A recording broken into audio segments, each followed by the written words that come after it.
오늘 각종 사건, 사고 소식을 정리해보는 포인트 뉴스입니다. 첫 번째 소식입니다. 국민건강보험공단에서 46억 원을 빼돌려 필리핀으로 달아났다 붙잡힌 전 공단 팀장 최모 씨가 구속 상태로 법정에 섰습니다. 자신의 혐의를 모두 인정했지만 범죄 수익을 비트코인과 선물 거래 등에 투자했다가 모두 탕진했다고 주장했습니다. 이상현 기자입니다. 지난 2022년 9월 국민건강보험공단 내부 전상망을 조작해 46억 원을 빼돌린 46살 최모 씨. 재정관리팀장이라는 직책을 악용해 18차례에 걸쳐 돈을 횡령했습니다. 필리핀으로 달아난 뒤 종적을 감췄지만 경찰은 인터폴과 공조해 1년 4개월 만인 지난 1월 마닐라의 한 고급 리조트에서 최 씨를 붙잡았습니다. 회사에 진심으로 죄송하고 국민께 죄송합니다. 정말 죄송합니다. 한국으로 송환돼 특정경제범죄 가중처벌 등에 관한 법률상 횡령 등의 혐의로 구속된 최 씨는 14일 처음으로 법정에 섰습니다. 최 씨는 검찰의 공소사실을 모두 인정했으며 국민참여재판은 원하지 않는다고 밝혔습니다.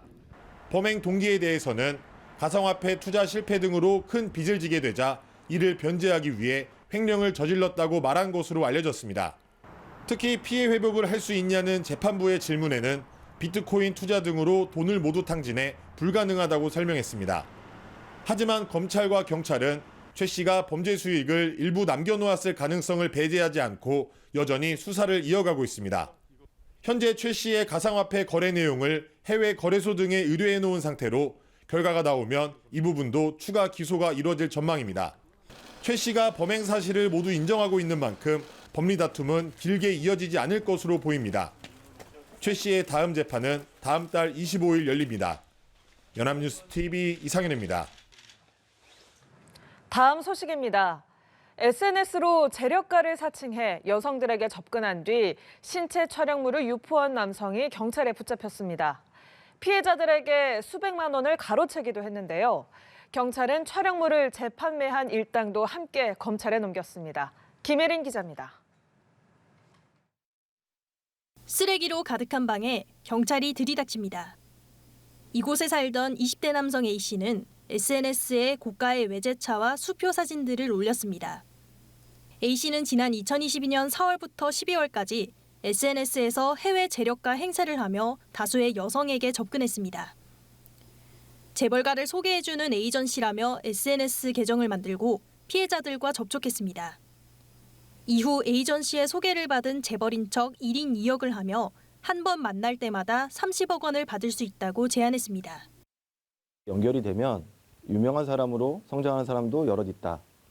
이렇게 해서 피해자를 유혹합니다. 그 다음에는 재벌가 계정으로 당신과 친해지고 싶다. 일부 여성에게는 연인 관계를 맺자며 신체 촬영물을 요구하고 온라인에 유포하기도 했습니다. A씨는 실제로 직업이 없고 경제적 능력도 없는 상태에 가까웠지만 재벌가를 다룬 영화나 온라인 검색을 참고해 범행을 준비한 것으로 조사됐습니다. 경찰은 지난해 11월 A씨를 붙잡아 성폭력 처벌법 위반과 사기 혐의로 구속 송치했습니다. 또 A씨로부터 신체 촬영물을 구매해 재판매한 7명을 추가로 붙잡아 이 중 1명을 구속했습니다. 연합뉴스 TV 김예린입니다. 마지막 소식입니다. 경기 수원시 일대에서 무자본 갭 투자로 800세대가량의 주택을 취득한 후 수백억 원대의 전세 보증금을 편취한 이른바 수원 전세 사기 사건이 있었죠. 이들에 대한 재판이 현재 진행 중인데요. 대규모 전세 사기 이면에는 이들과 공모한 공인중개사들이 있었습니다. 서승택 기자가 보도합니다. 직장인 A씨는 지난 2020년 11월 오피스텔을 계약하기 위해 수원의 한 부동산을 찾았습니다.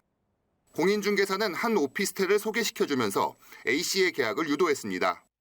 계약 만기가 도래할 시기쯤 집주인과 연락이 두절됐는데 알고 보니 해당 오피스텔은 수원 전세 사기 사건의 주범인 정 씨 일가의 주택이었습니다. 이 집을 보여주면서 이 집주인분이 망하면 수원이 망하는 거다. 그리고 이 정도 근저당은 요즘 신축 건물 시세 대비 잡힌 걸로 엄청 낮은 비율이라 하고 안심을 제일 많이 시켜줬던 호수여서. 정 씨 일가가 저지른 대규모 전세 사기 사건의 이면에는 공인중개사들이 있었습니다. 정 씨 일가로부터 높은 수수료를 약속받고 특정 주택을 계약하도록 유도한 겁니다. 적발된 중개업자들은 주로 SNS나 단체 대화방을 통해 신축 빌라나 세입자가 잘 구해지지 않는 빌라를 높은 가격에 계약하도록 유도하고 정 씨 일가로부터 법정 중개보수보다 높은 수수료를 받았습니다.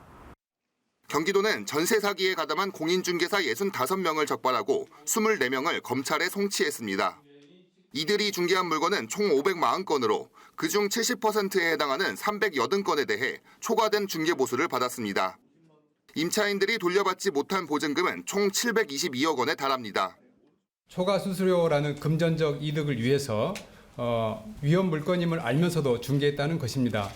중개하는 과정에서 위험 요소를 묵인하거나 경기도는 이 사건을 계기로 부동산 범죄에 대한 수사를 강화한다는 계획입니다. 한편 정 씨 일가는 현재 사기 혐의 등으로 구속돼 재판을 받고 있습니다. 연합뉴스TV 서승택입니다.